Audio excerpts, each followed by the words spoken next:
I'm here. I'm just cleaning up a little bit from the other day.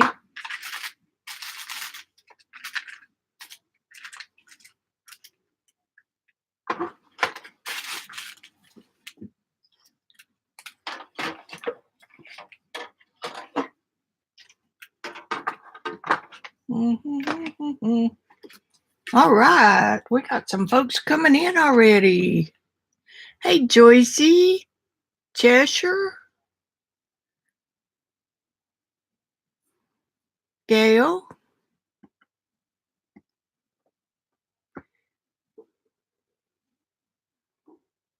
Okay, cool.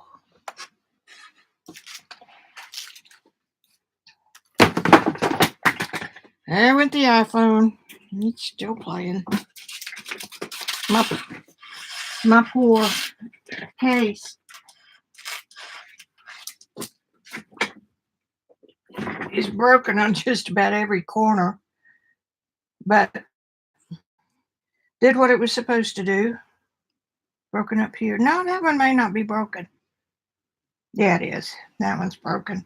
Anyway, that's what they're for, right? Use it or lose it.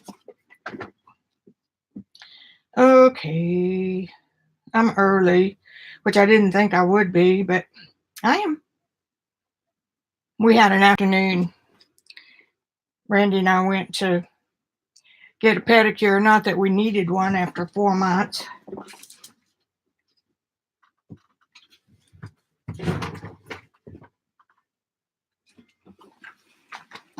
And then we had lunch.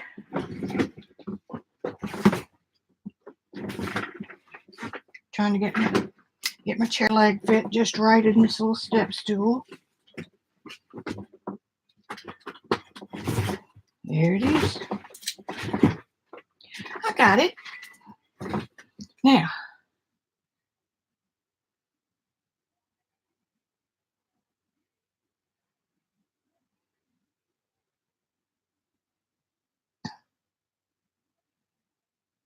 hey, Lena.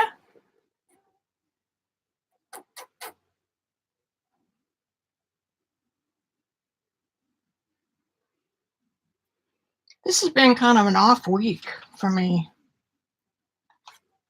Don't know why. Which is part of what I want to talk to y'all about when we get going. Anybody that comes in on this as a recording may want to leave the fast forward till we quit visiting.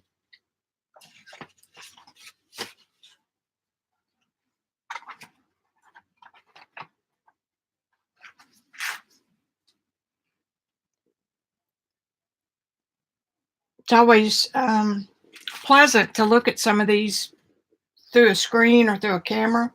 It really helps.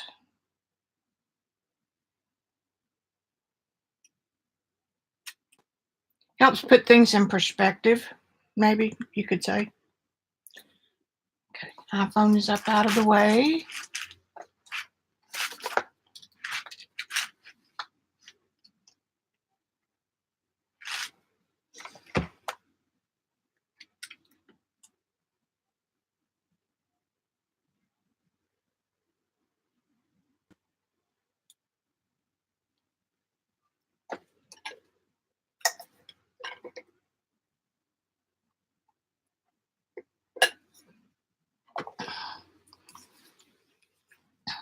This is definitely going to be a play journal.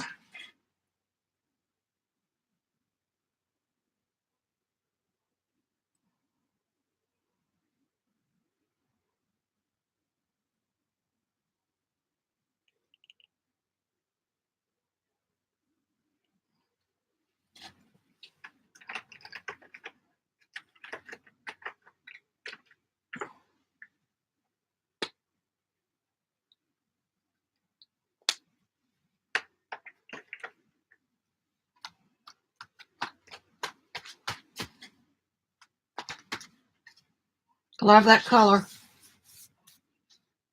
That's in the graphite. This is graphite. I didn't realize the other tin is charcoal. We've only got one tin of the graphite, and that's the one with the blue and the stuff in it.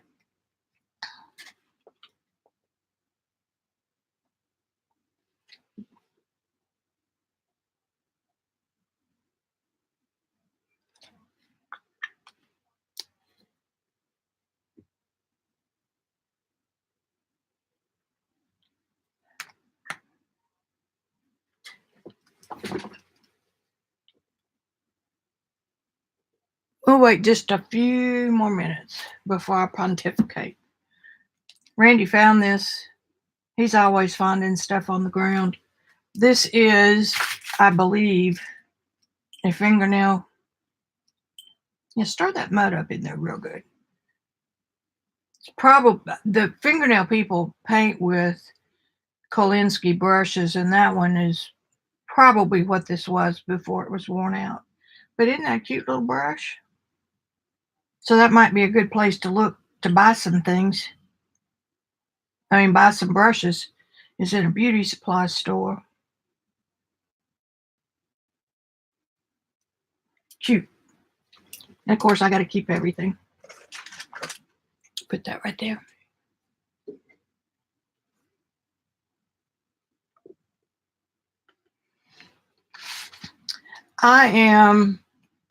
I'm going to start now and then we'll hurry on with something else.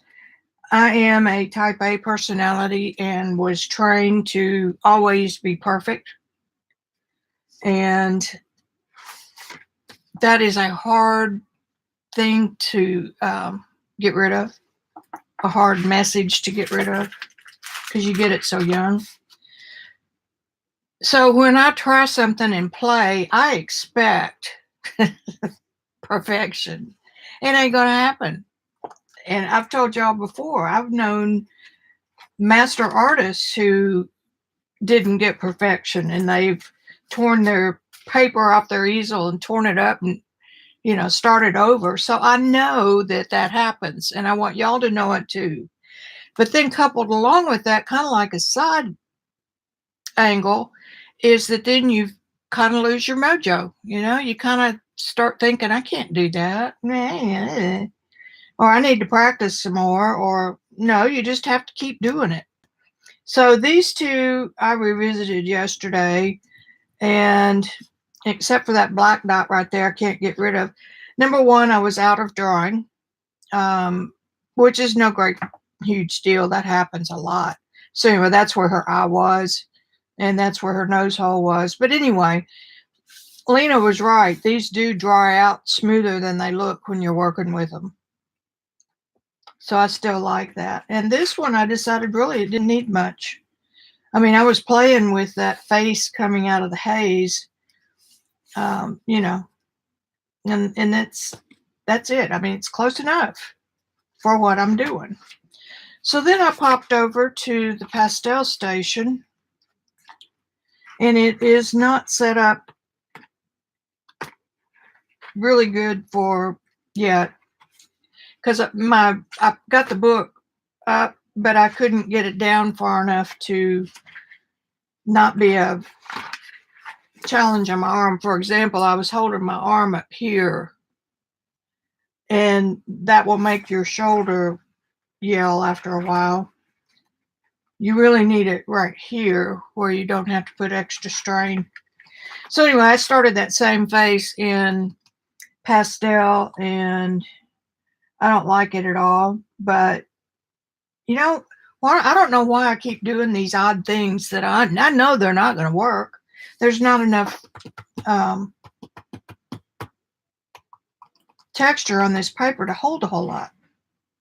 So you pretty well better have your drawing down first, and you better hit it.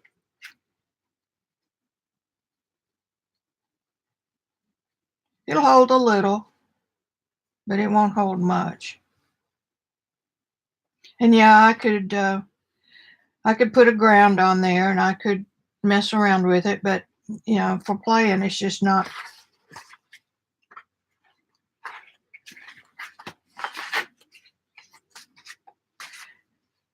Just not worth a whole lot. So I'm going to start again with another picture this time on one of these dark pages.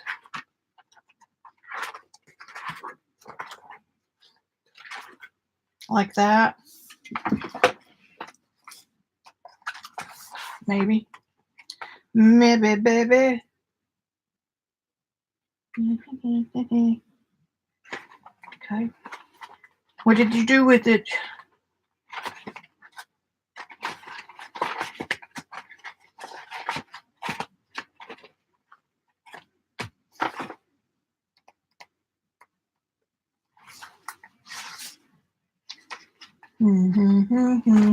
I'm looking for what I painted for the color chart on this.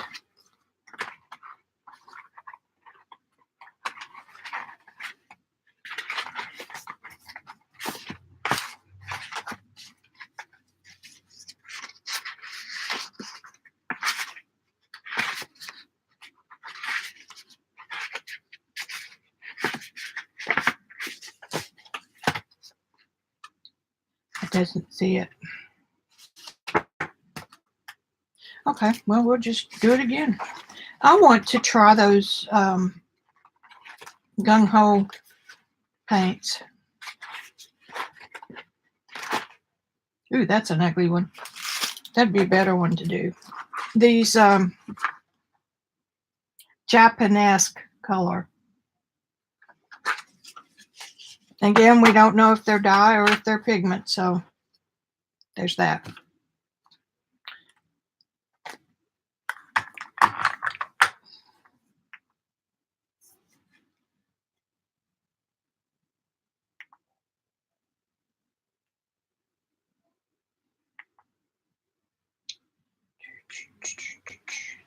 I took some more screenshots. Oh, April is Randy's birthday month, so we went out last night. He's so cute. Anyway, April 3rd is his birthday.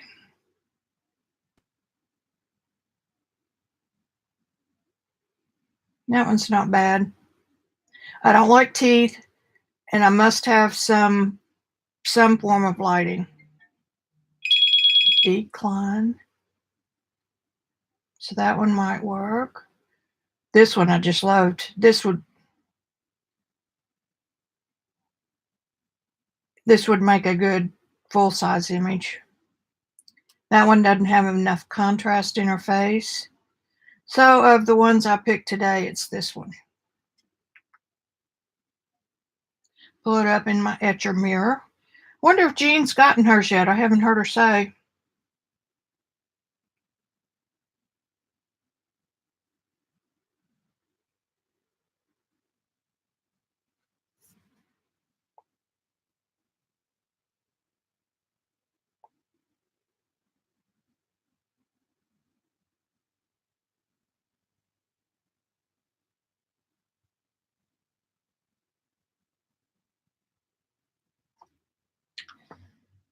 And I'm also kind of a stick in the mud that I like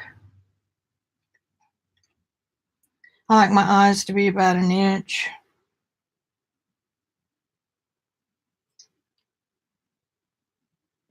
We can go a little bit bigger. That's about natural, about right there. So that's what we're gonna lock it. And I'm gonna look at a couple of these other. I don't need the color. That one's a pretty good one for drawing with.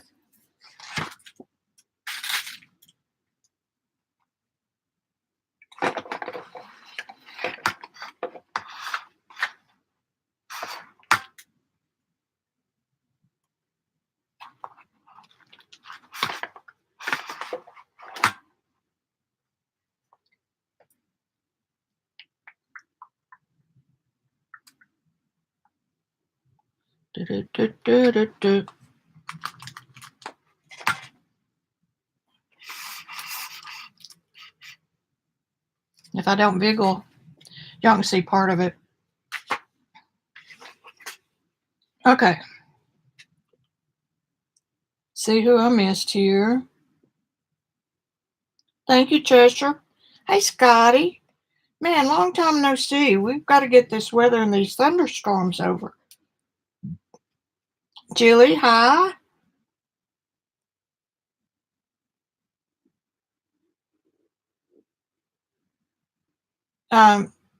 Etcher mirror.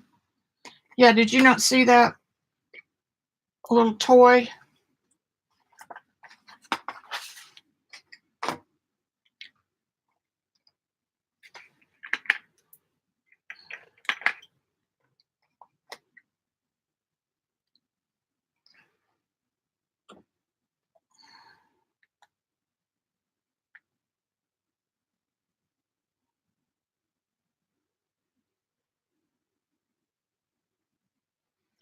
You get your photograph that you want to the size that you want. And you got to make sure that your phone is very flat. I've got a ring on the back of mine. And then if you turn your lights out, yeah, come on now. Come on, baby cakes.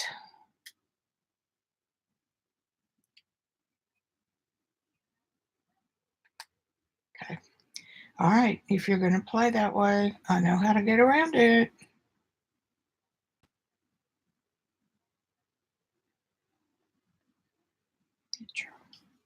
This is why I like the Etcher app, is because you can lock it.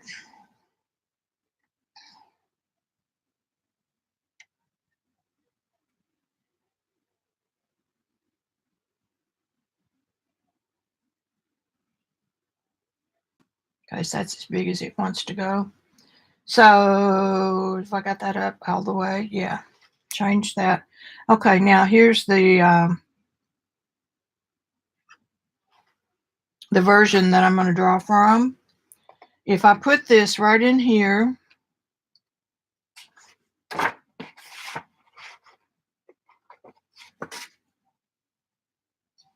there it is. There she is.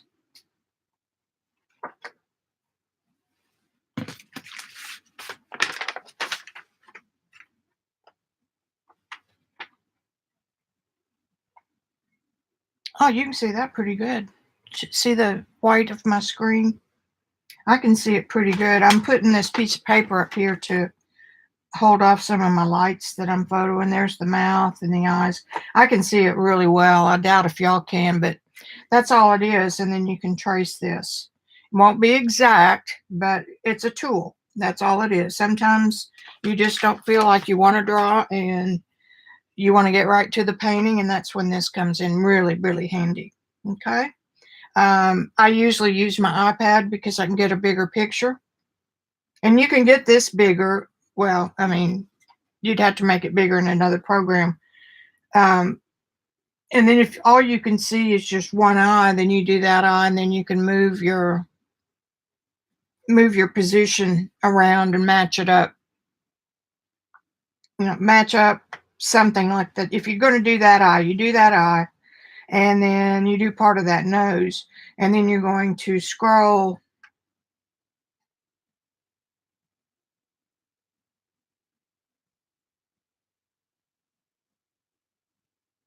Can't see sideways. There. You're going to scroll over here until you line up this part of the nose with the drawing, and then you do the other eye. So that's how you can move it around if you want to do an enlargement that's bigger than your phone. Check something real quick.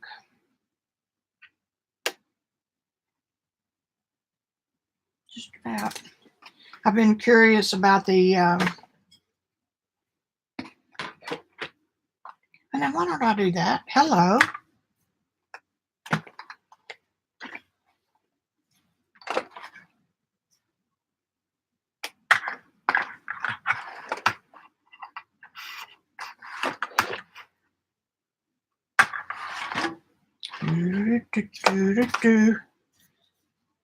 There.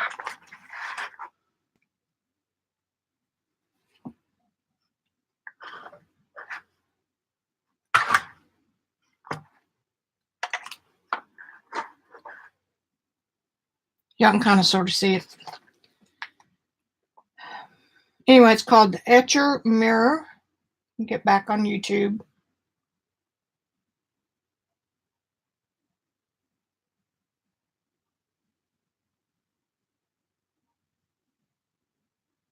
Yes, you download the app to go with it. Well, I already went there because there may be somebody else that doesn't know. So let's see. Let's just put those swatches on here.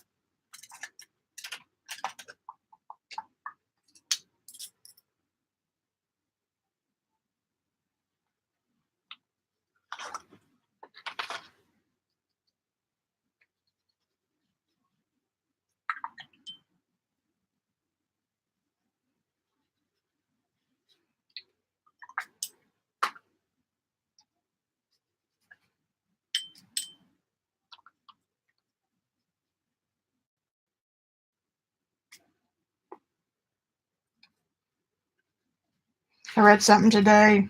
I think it was a Nuvo product. It was heavily pigmented inks. And I'm thinking, those are two things that are separate. So what do you really mean?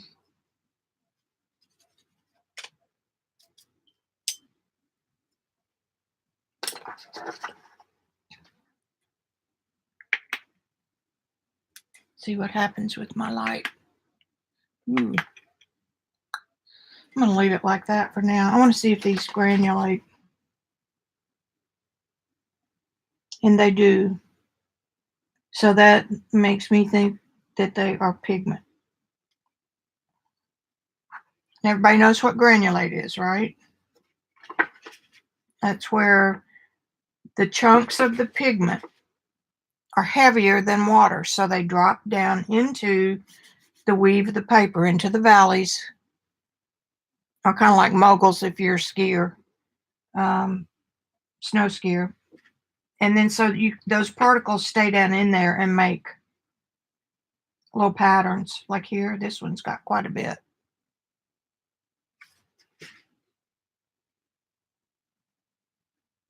Come on, come on.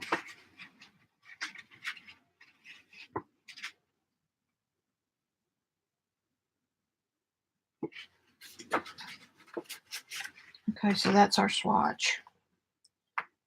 And I'm going to do the very same thing I did yesterday when I bunged up. Or not yesterday, but I'm going to draw without, I'm going to paint without drawing it first. I'm going to do it really light. I'm going to use this purplish color. Number one, because I like it, and number two, because it kind of goes with this. Is everybody with me?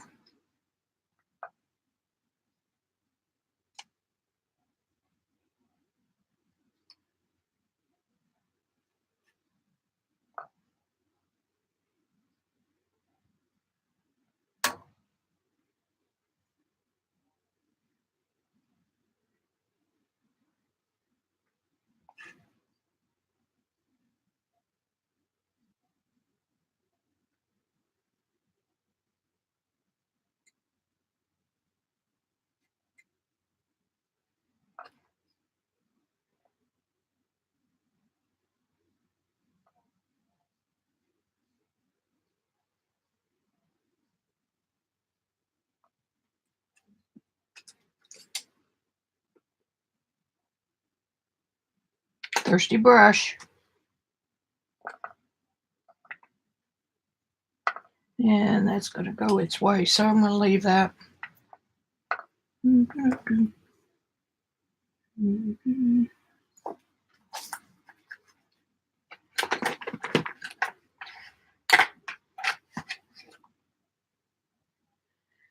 That sucks.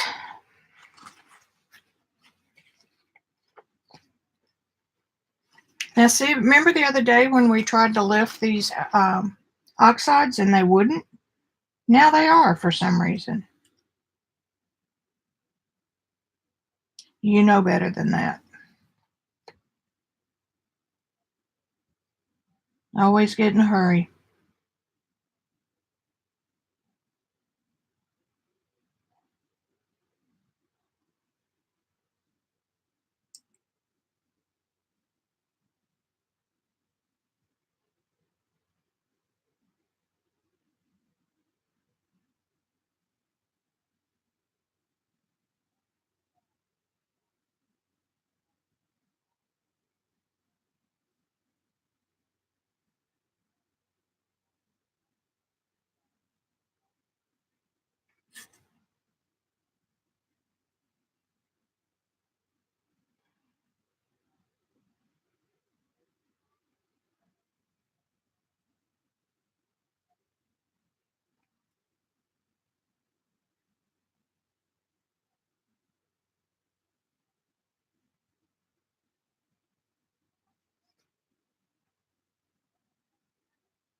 Did you know you can, if you're doing watercolor, you can take your brush and clear water and paint a section on your paper.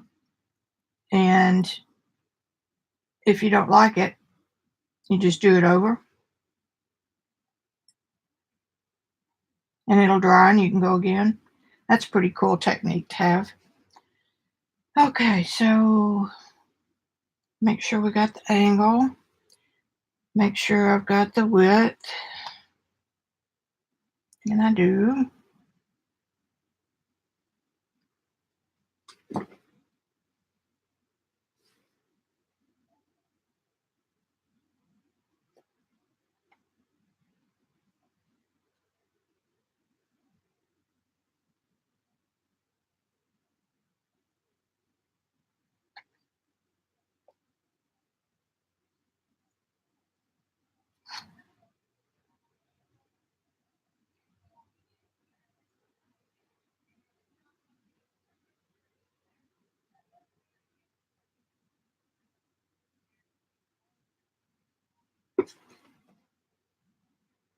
And I can't do much about the shading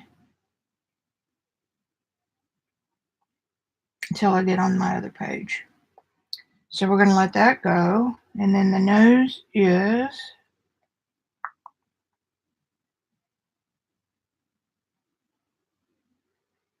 this is a form of painting that's more of a shape painting. You're painting shapes, not noses and stuff.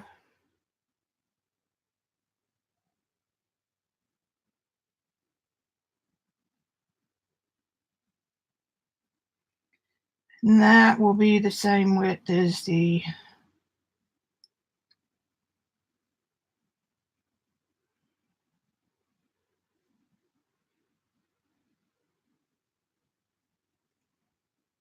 eye.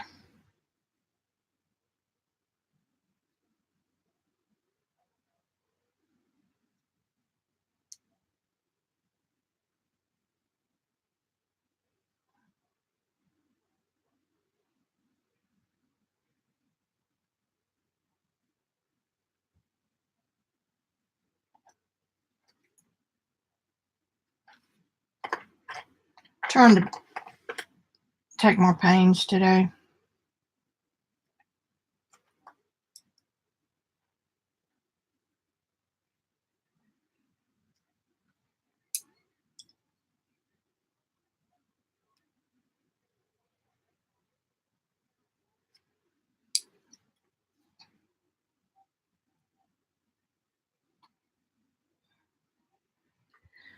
Pretty darn close. That's what gets me in trouble. Pretty darn close.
Her mouth is definitely going up on this side.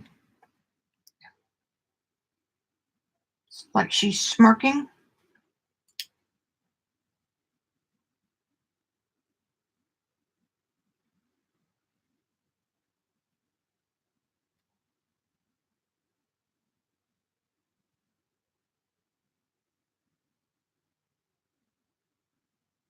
This is a real good view to block in from because the colors don't distract.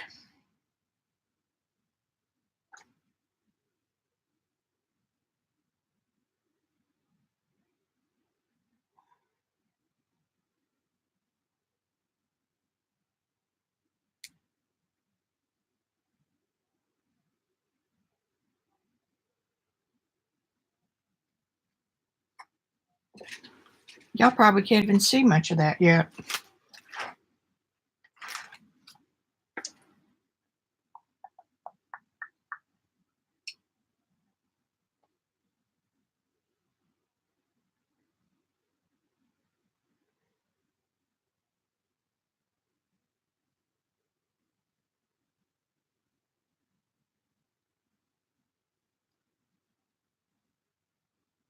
It's good because I can't either.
Close but no cigar.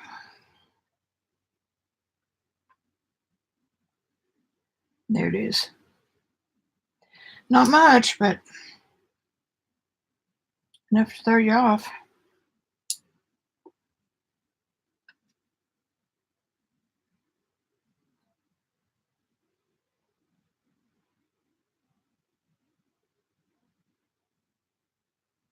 I'm going to darken this just a hair so I can tell where I am.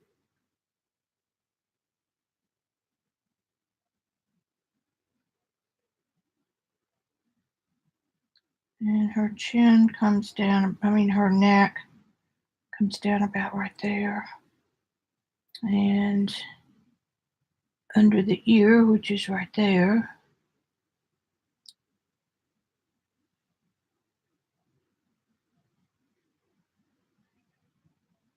About like that.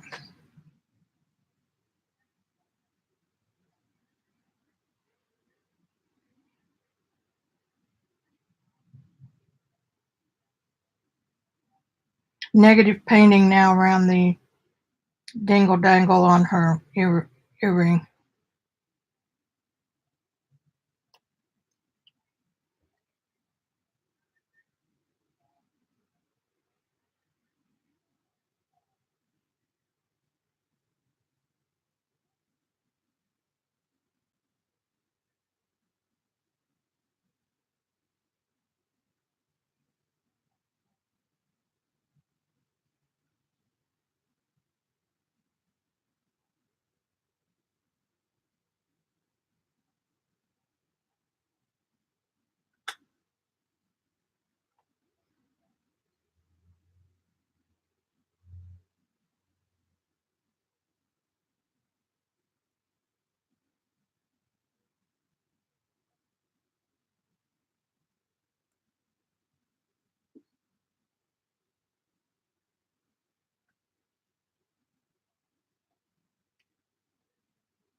This part is the most important part because if your drawing is off, for this type of painting, now remember, I always tell you guys, this is a realism type technique. It's not an illustration type.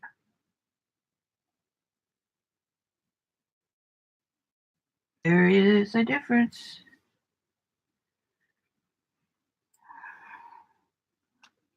That is definitely slanting down.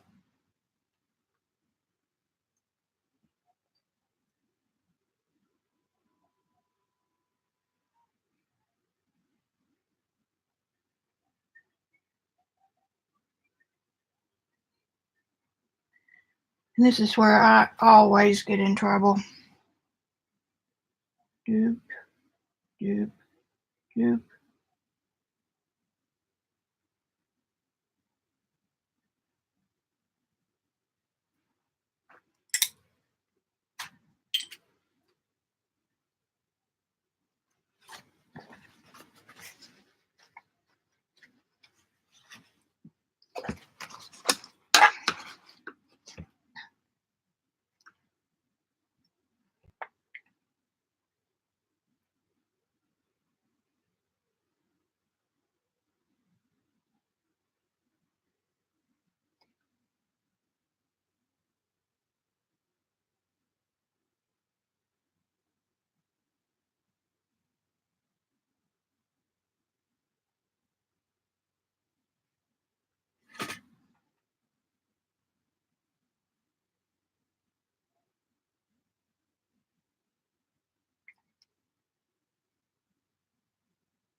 And I keep breaking my cardinal rule about not working without an easel.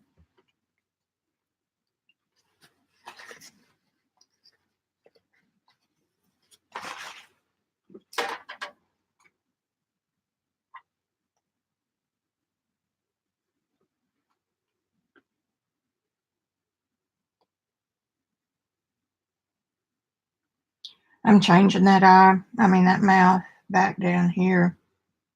It's easier than trying to figure out why it's off up there.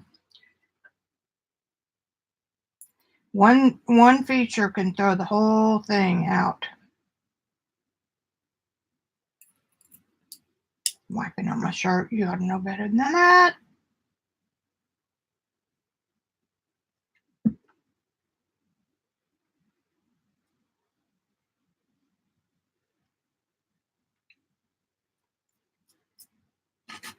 And this would probably be where I would have already broken out a tracing.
And that will just disappear. So mouth, nose, eyes sort of. Let's see. Eyes are there, there, and there. I think we can make that work. Now check from eye bone to the bottom of the lip. When we're there. And we're there. Okay. Now check, check.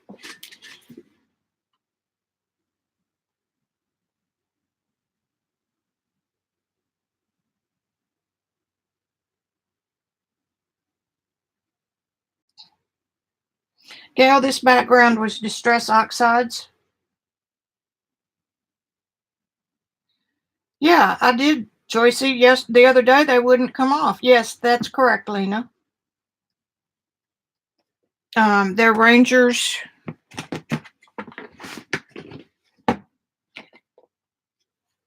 Distress Oxide. And again, I was just playing, so to see what would happen. They're not moving bad. It's just when you go over and over a spot, you'll kind of get some lifting. The other day, I tried hard and couldn't get them.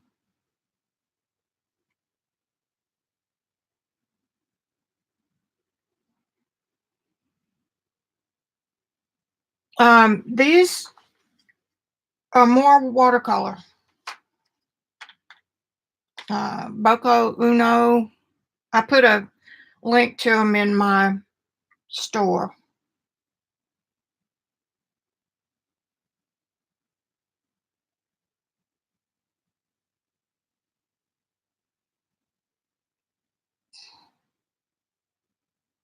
Oh, cool. New fridge.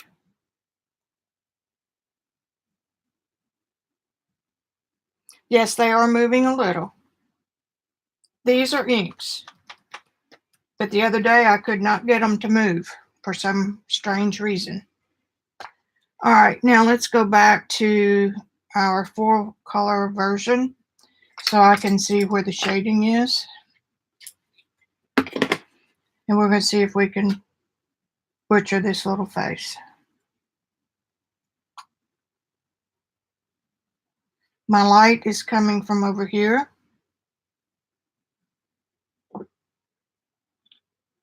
So that means this area right in here is going to be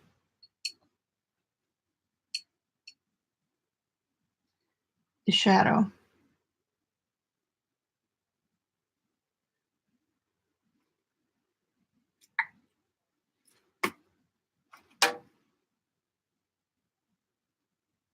What I was using to paint with the other day that I started to stream with, those were the Derwent XL graphites. These flow better on the paper too, so there's that.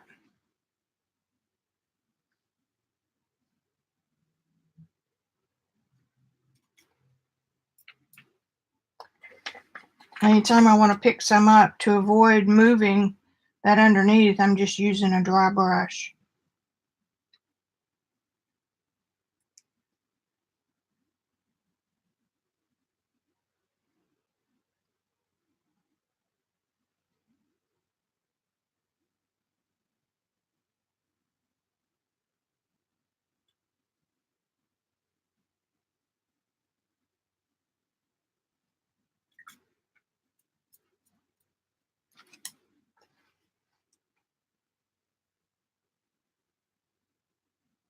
When you're doing watercolor, always try to watch for those hard edges, because you can always come back in and add a hard, but it's not that easy to come back in and soften a hard edge. And again, this paper is not the best. It's a mixed media paper. That's why I get mad at myself for doing things that I know don't have a high chance of. That's my nature, and I cannot help it.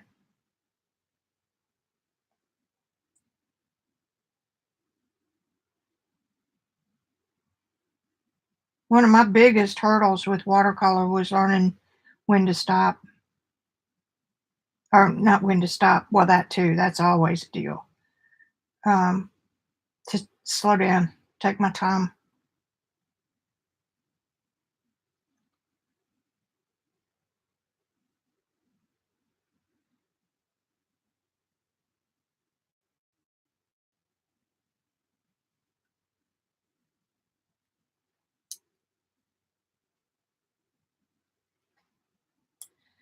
As like everybody else, I want instant gratification, and I want to be able to sit down and wham bam, thank you, ma'am, and oh my God, there's a beautiful painting. Doesn't work that way.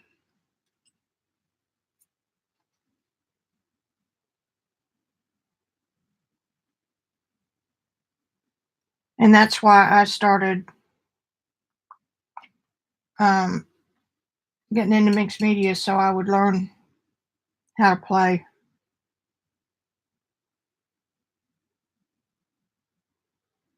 I'm adjusting this contour line. Still working very carefully, light to dark.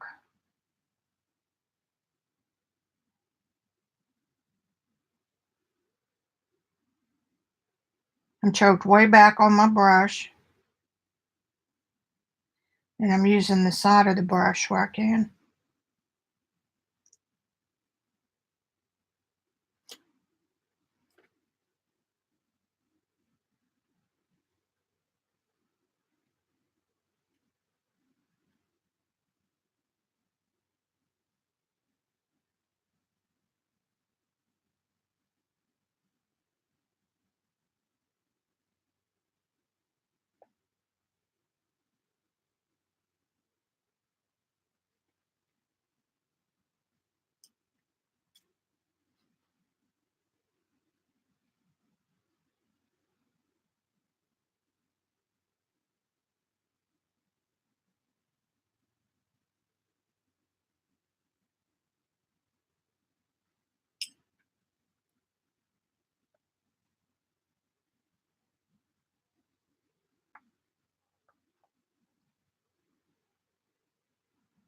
I'm painting shapes. You can't see it, but the shape right here,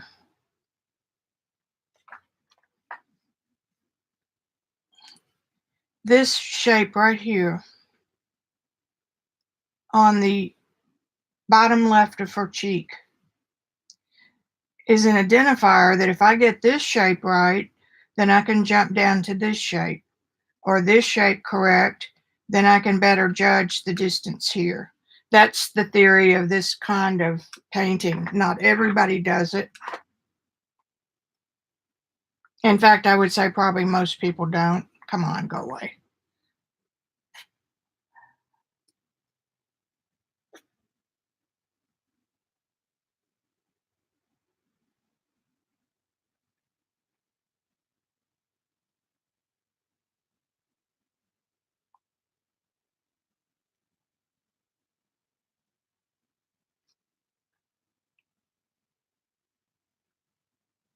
And because this paper is not watercolor paper, it is sinking in quickly and making hard edges. So that's just the nature of the beast. And if you were going to work on stuff like this, you would eventually find your own way with it.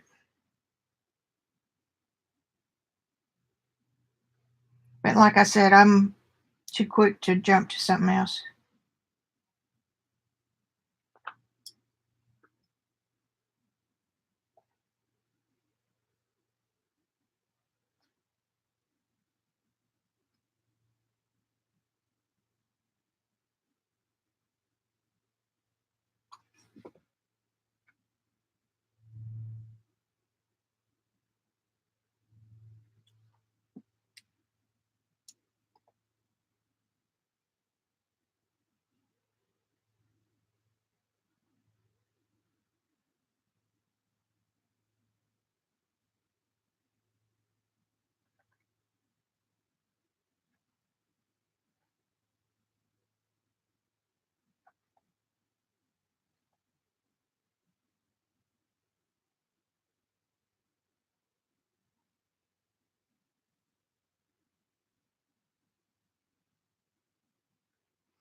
I see chat moving.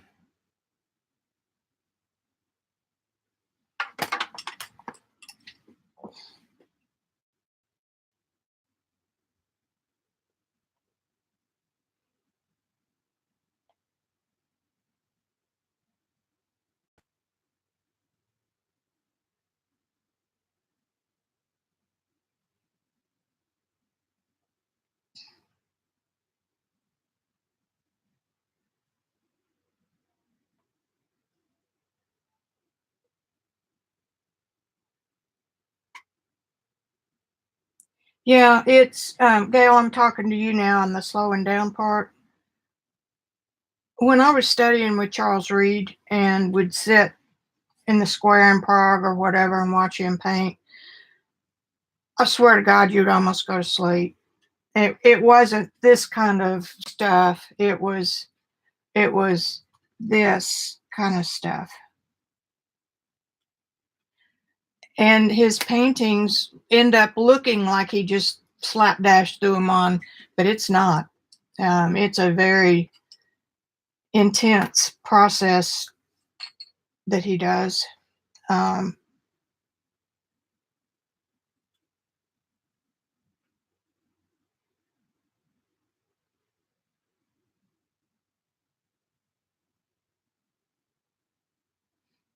and it's kind of a surprise because you don't really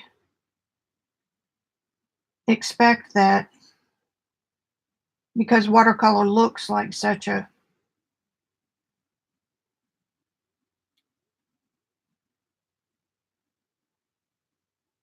fun and quick and easy thing.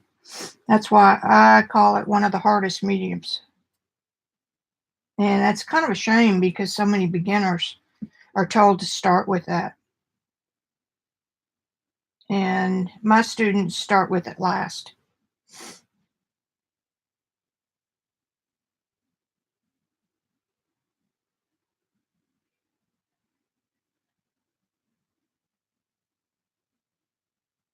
This is also what I'm doing is also a form of a grisaille where you just, or monochromatic, you just work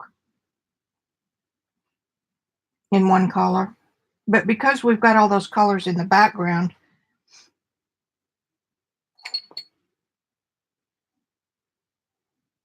pretty close. You don't really need a whole lot. Okay. Let's perfect some of this over here.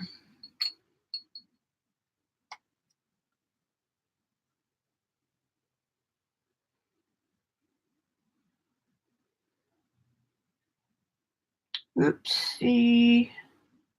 Forgot the earring. See this? I have trouble with leaving whites.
I don't care how long you paint, and I've told y'all this before. I'm letting you know the problems that I have because I think it's only fair for you to know that it didn't come easy for me and it doesn't come easy for me. And the more I work with these things, the more I realize that I don't know. So I tell you that so that you will be more patient with yourself.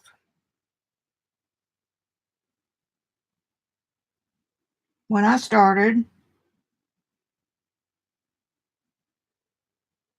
I didn't know which end of a brush to hold.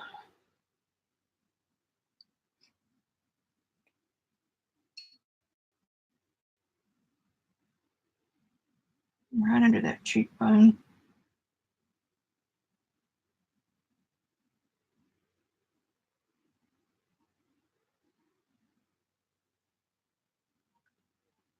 I'm not going to be able to get a smooth gradient because of the paper.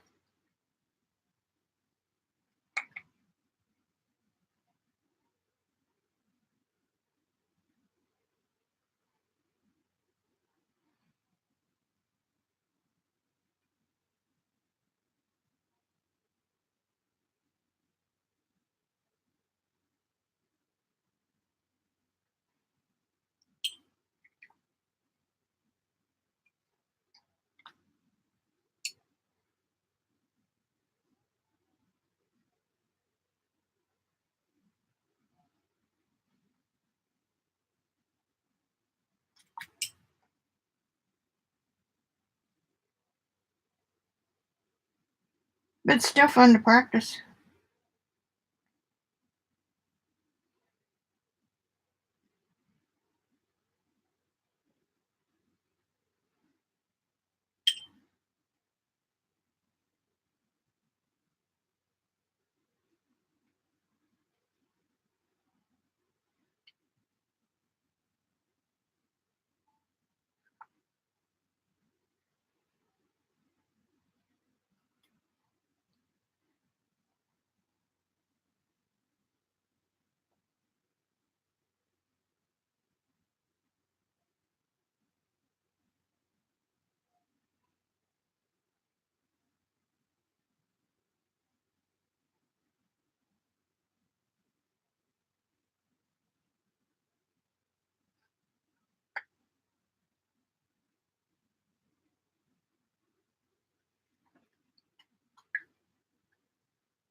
Actually, I guess you could argue the fact that even though we all know that this isn't traditional watercolor or traditional watercolor paper,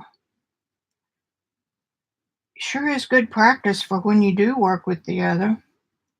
I don't think I would recommend it to a beginner.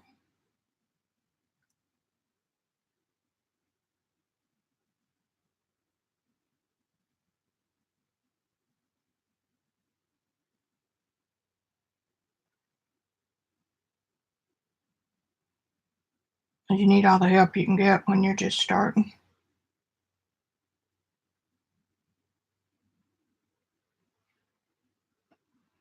Okay, now let's put some eyes in. Let me take a little break, check the chat.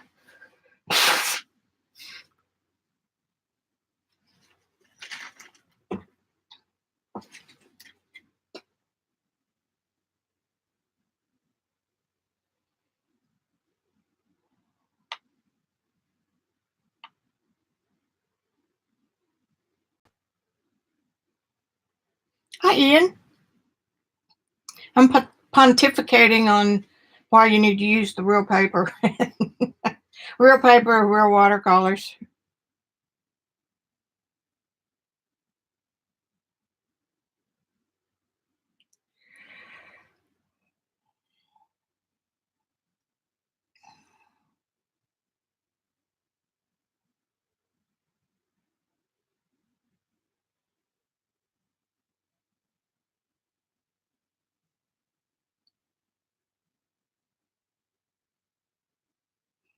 Julie, what did I say that made you say, oh, she did, Vicki? Very cool.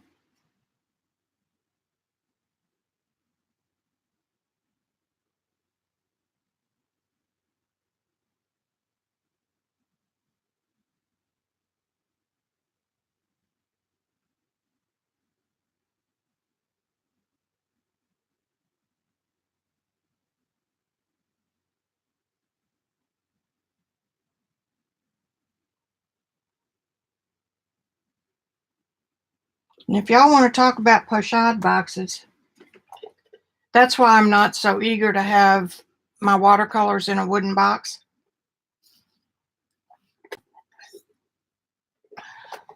I've got travel boxes for pastels that'll hold 200. And you talk about heavy, heavy.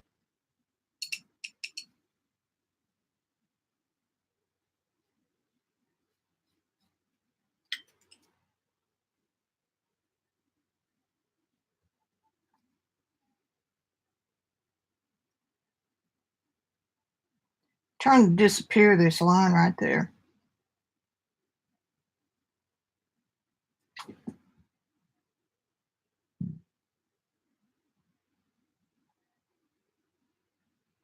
Before she sinks in.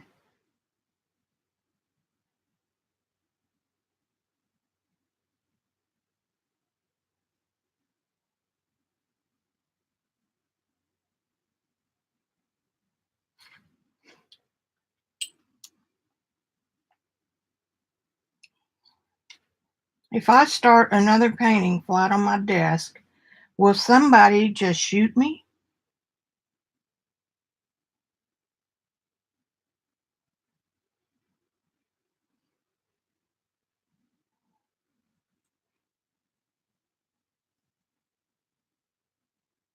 It ain't right.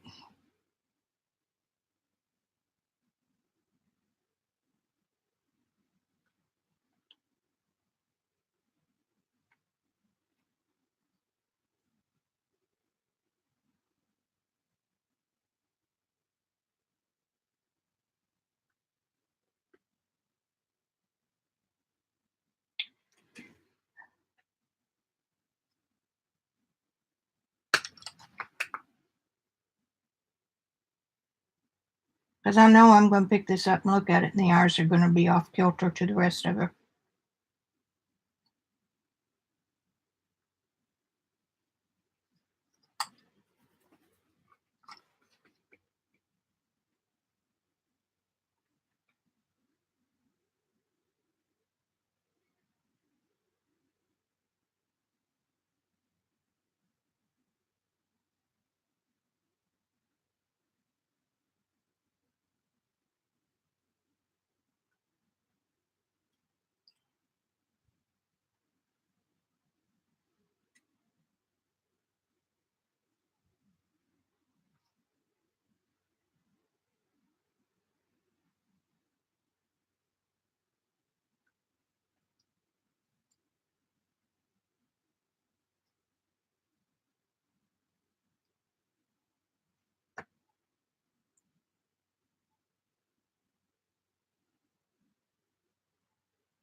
That one just keeps soaking into the page.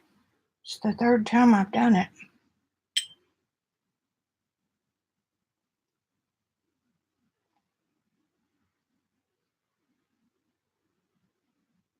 But remind me that I cannot complain because I'm not on watercolor paper.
doesn't really have any catch lights. We're just going to give her a few.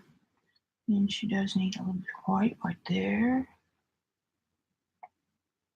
Right in there.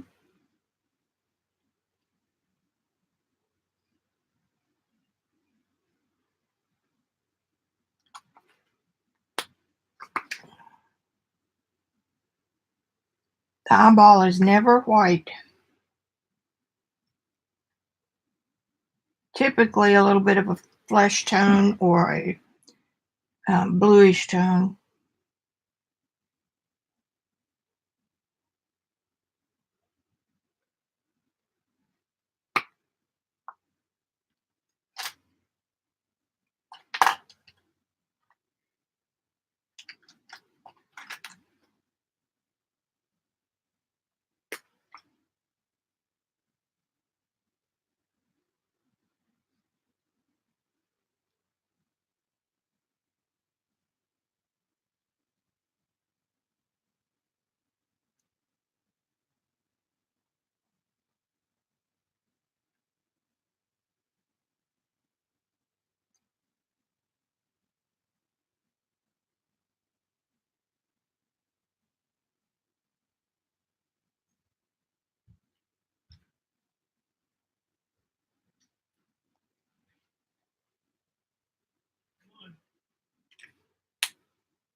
Got my synthetic. Just going to lay that on there. And then I'm going to blot it. I don't believe in scrubbing any paper, let alone, even watercolor paper. Once you damage that top layer of the paper, it will never take color the same way.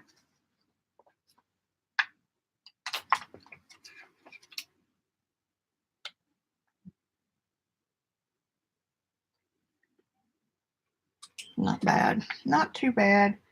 Her mouth is off.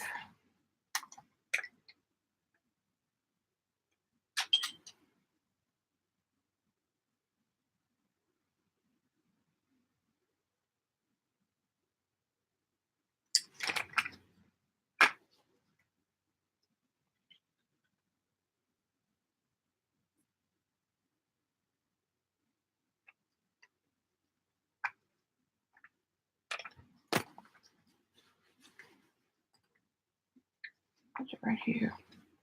I'm going to let that dry just a minute.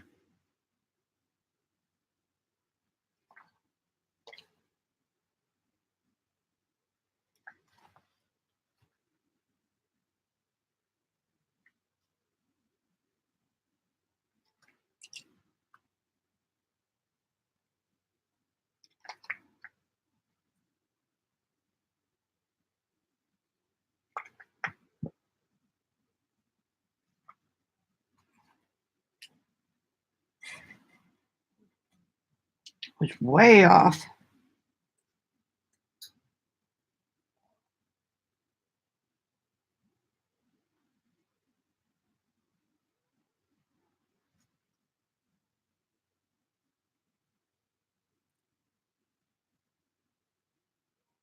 Much better.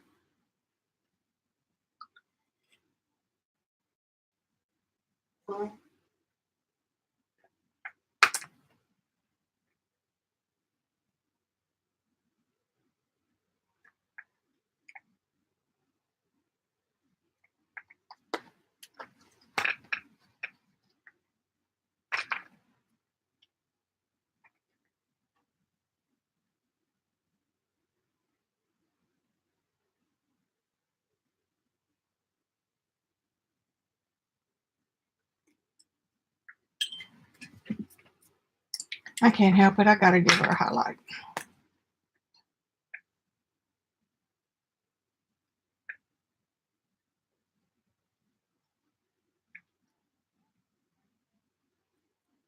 And that's where moisture would catch the light. You don't necessarily need 3 of them.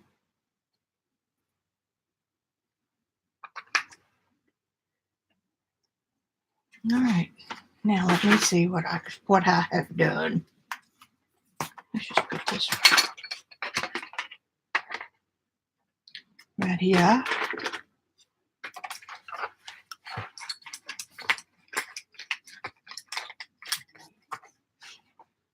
Well, she's not too bad.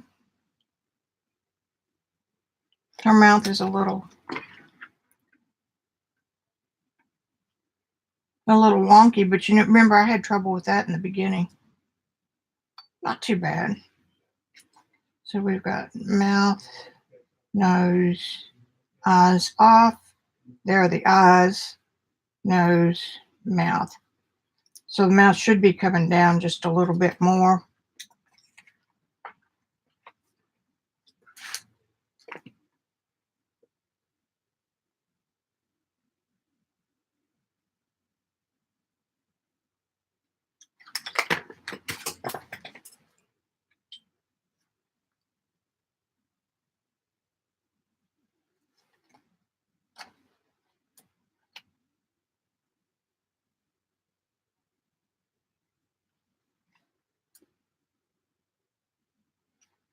That's why you don't work on the tabletop.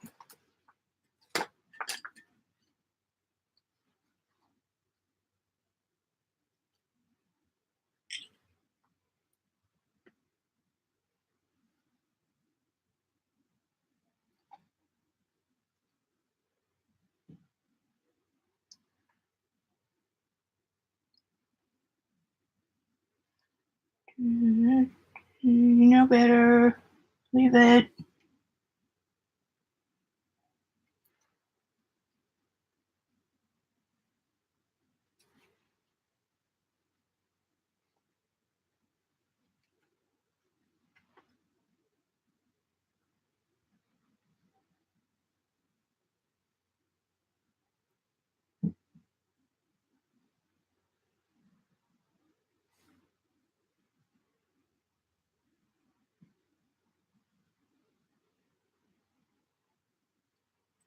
Better, I think.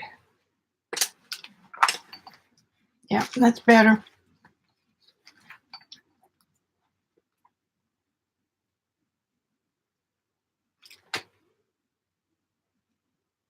Eyes are wonky, but that's okay. I'm not gonna worry about that. This was just a practice piece.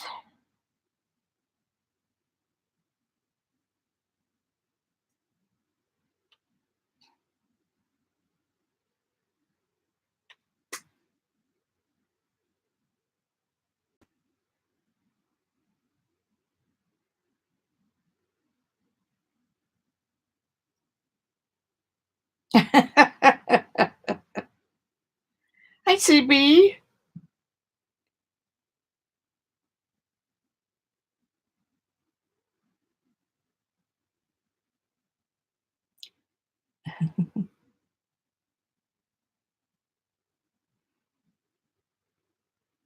Thank you, Lena.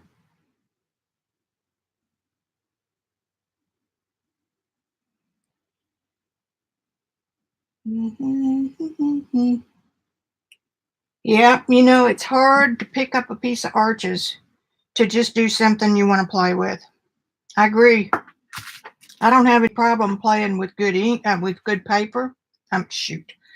Good paint, because it lasts so long and you've got it. That's not too bad. I'll take it. Looks like she's been drinking milk. Drawing first. Go back to my tutor, and he said that drawing got his right brain and left brain separate. So he used drawing as a means to quiet his brain. But you have to imagine that there's 30 people waiting to paint with him. They're all talking at the same time. So that can be a problem.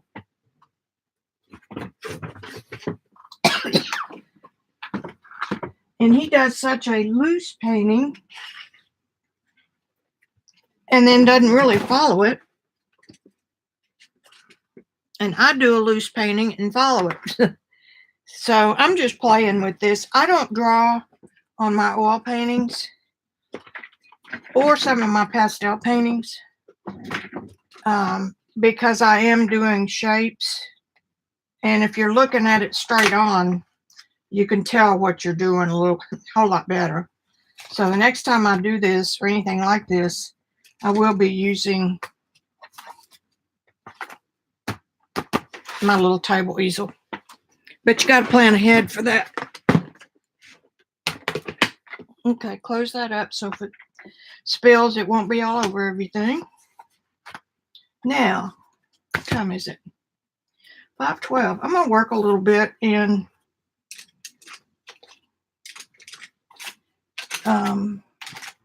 my journal. It's a cheap brush. These are the makeup brushes.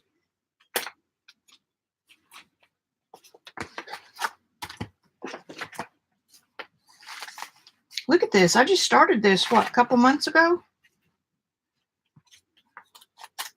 It's a lot. I really, really do enjoy working in this.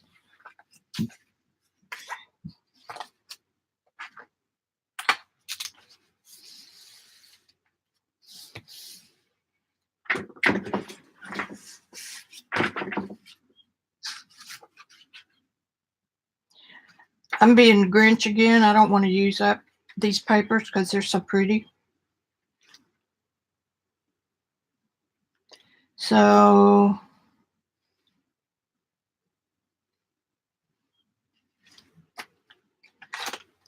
I'm going to cut just a little stripe off of it.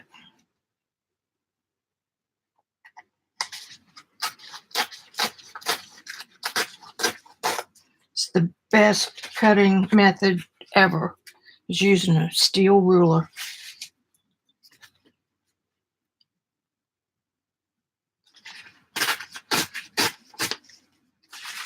And that takes up a whole lot less space in your desk. Okay, so put those two up.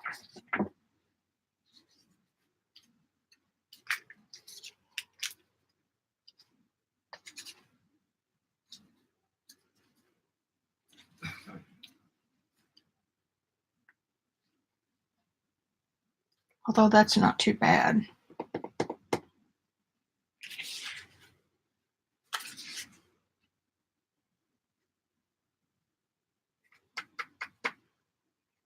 All right, I'm gonna do it.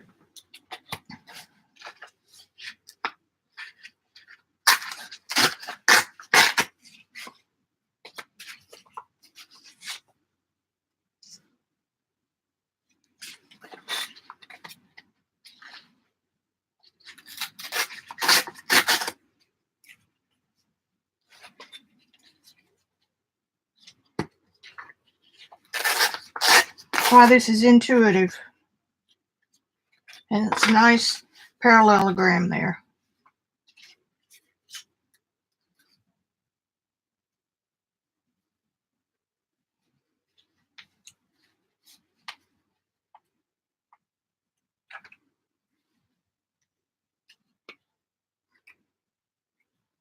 This just makes me smile because these papers are all done at different times.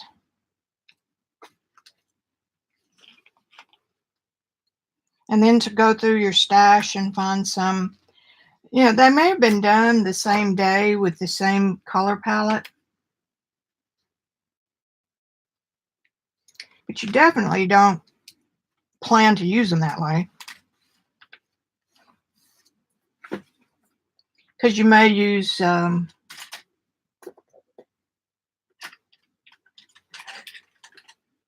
can't find my, not gonna look, it's right in front of me, but I love my new tool. Honest to God, guys, I carried one of these around for 20 years. And it had teeth marks in here because I'd clenched the end of it in my teeth as I would do something else. And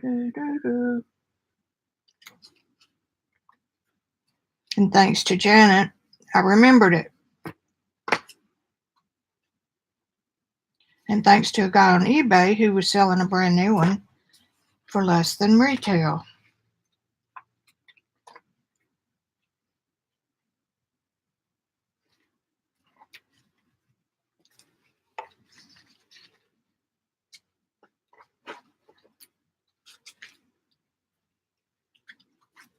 I'm going to have to order some more. Ooh-hoo.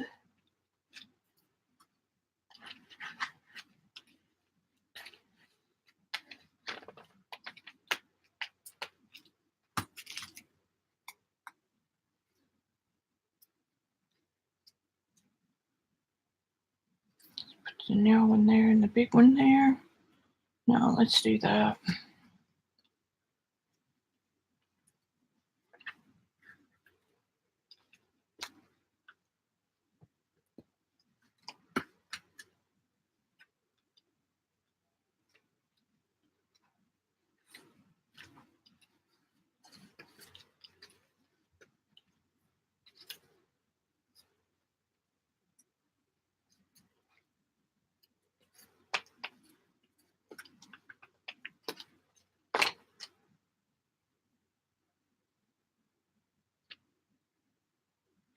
I'm just eyeballing.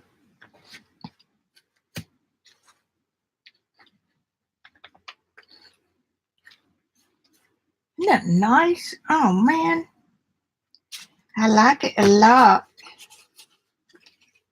Crooked, crooked.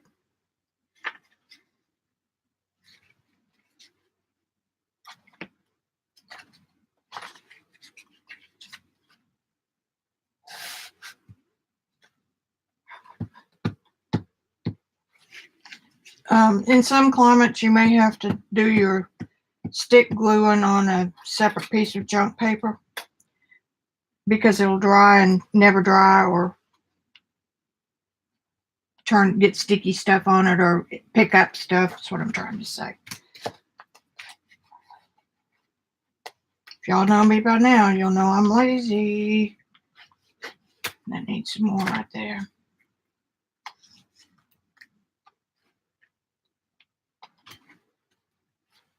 Maybe if I had Rosemary Morris's table, actually she's got 3 lunchroom tables in her studio,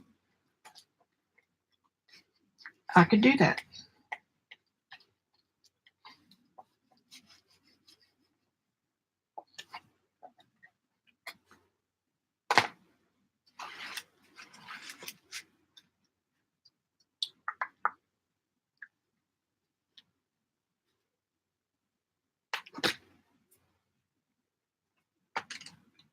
Gotta put some writing on it.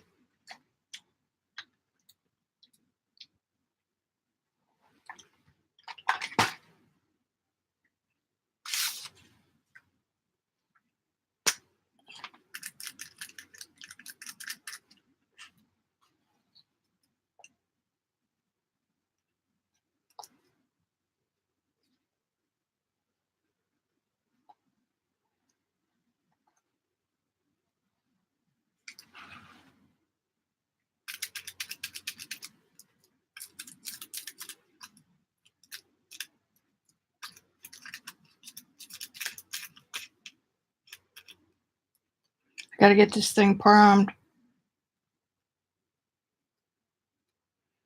I'm glad this came with a filler, because it sure uses a lot of ink. And I just replaced that a week or 2 ago.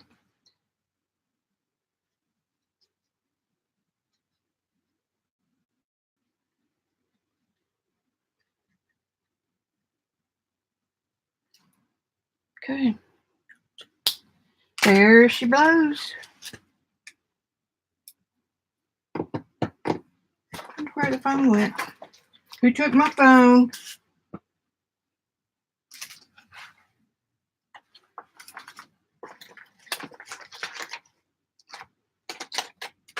There it is. Looking at it. All right.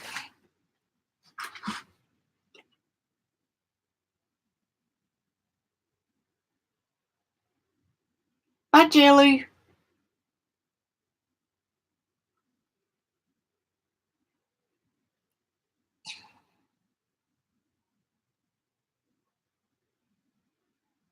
Just checking to see if anybody's got anything else going on.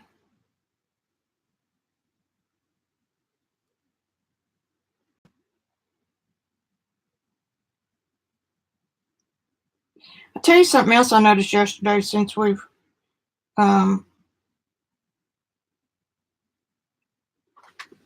since I talked to you before about the psychological stuff. Sitting over there in the pastel area yesterday, the state of mind that I bring to the mixed media station, which is where I am now, and the state of mind I bring over there are entirely different. And I noticed it yesterday because I just couldn't get into it. Where this is slam bam, thank you, ma'am, you're done. Over there, it's not. And it's a whole different mindset.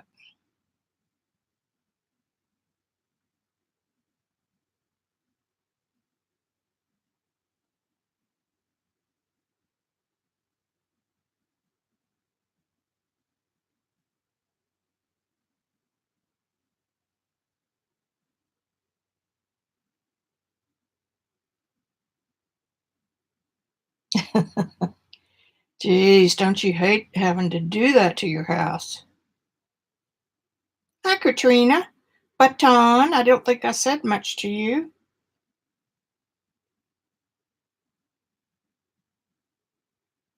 We did a long story, but some of you've heard parts of it. But after our house burned down, the insurance company recommended that we buy one of the same appraised value as what ours was, or rebuild the same house on the same lot, exactly the same as what ours was.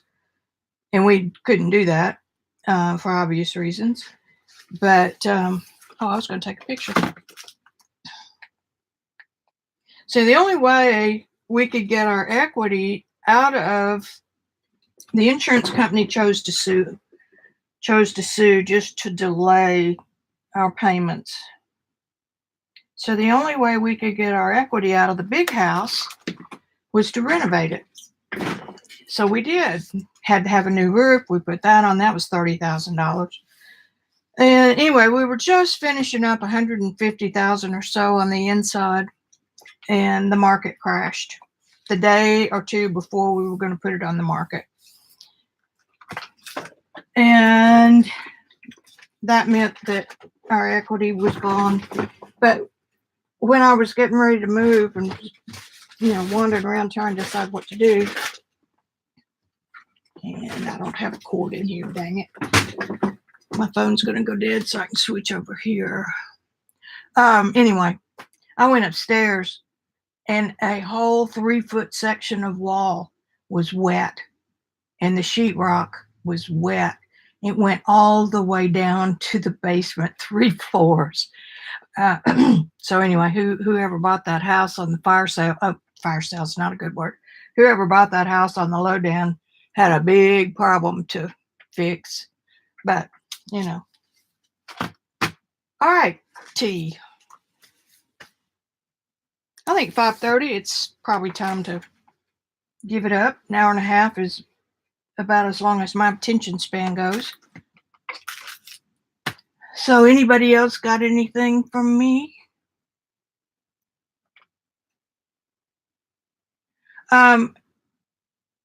Gail, they weren't suing us, but the day of the fire on Christmas Day, they had memos that said this would be a good one to force to lawsuit because it's so big. And that's exactly what they did. Every roadblock that they could think of, every bad story, bad faith story that you hear about insurance companies, that's what ours was. And quite honestly, working on all the information they demanded was probably what got me through the first couple of months. But then it became making me ill. It took about 3 years to get the money that we were owed. And after that time, it went into mediation they have all kinds of power. Went into mediation, we go in and you either take their offer or you go to court, and they say you would have won because we lied to you all down the road.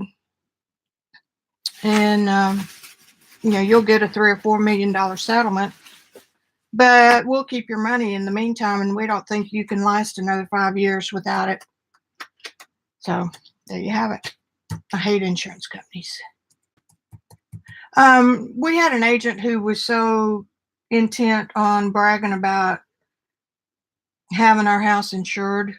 I'm from an old, blue collar town, and long story there too, but he was more intent on that. He didn't do his end of the job, which was to reappraise our house every year. So 5 years, I guess it was 4.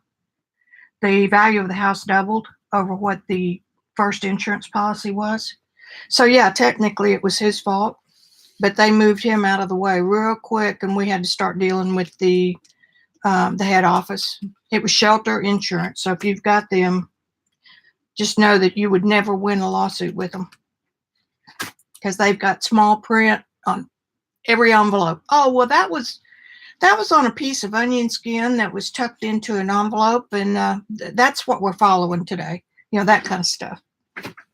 So they do like to play games.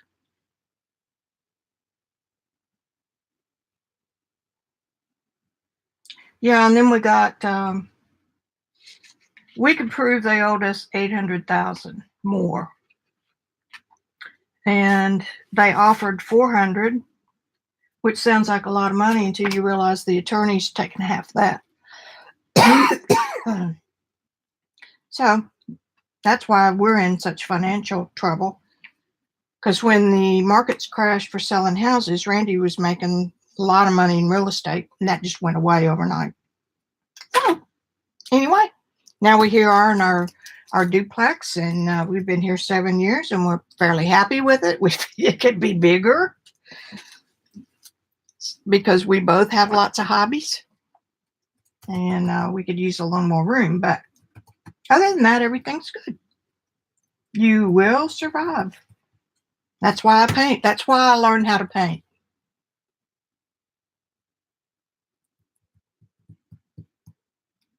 Well, I wish. Wishes were horses. Obviously, it was an experience we needed. But it got to the point that I was physically falling apart. I had to get our lawyers up to speed on it. And that was one of those things that Randy couldn't do. I mean, he can't do it. He just couldn't do it. So I did it. So I'm reading through all the discovery, which is stacks of papers, two cardboard boxes full. And I come across the fireman's report that found Sarah's body. And that one pretty well was breakdown. I woke up the next day with shingles on my face, and the next day I woke up with my face paralyzed. And that was a come to Jesus moment. We had to get out of it. So it's only money.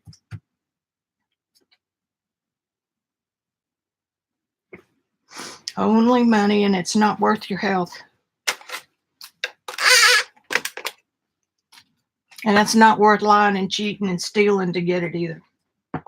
I'm not going to say anything more about that either, but sure y'all know what I'm talking about. Okie dokie.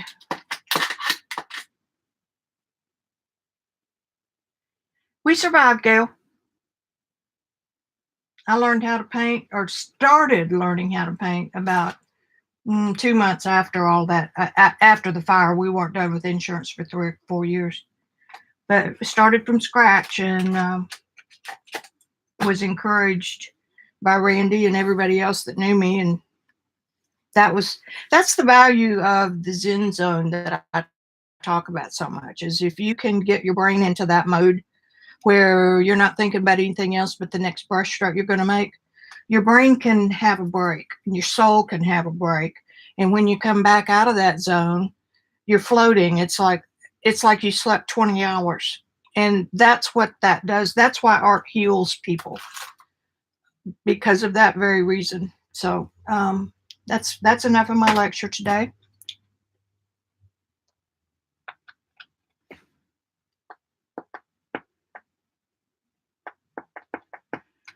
Alrighty, guys. Thanks for coming on. I always enjoy you, even when I'm not totally prepared. Being here with you makes my day. So thank you. Yeah, Gail, each of us has something that's just beyond comprehension to other people. And I wouldn't trade mine for yours, nor would you trade yours for mine because you're familiar with it. It's kind of like, nah, I've already worn my moccasins in. I'm not switching. So I'm glad to hear that. Thanks for sharing. You guys are welcome. I do love you. And you encourage me to get in my studio and do stuff, even if it doesn't turn out the way I expect all the time. Look at that horrible color. This thing is pink. Lordy, lordy. Awful bad color. Oh well. Anyway, I will see y'all next Tuesday. Have a great weekend and keep those bushes wet.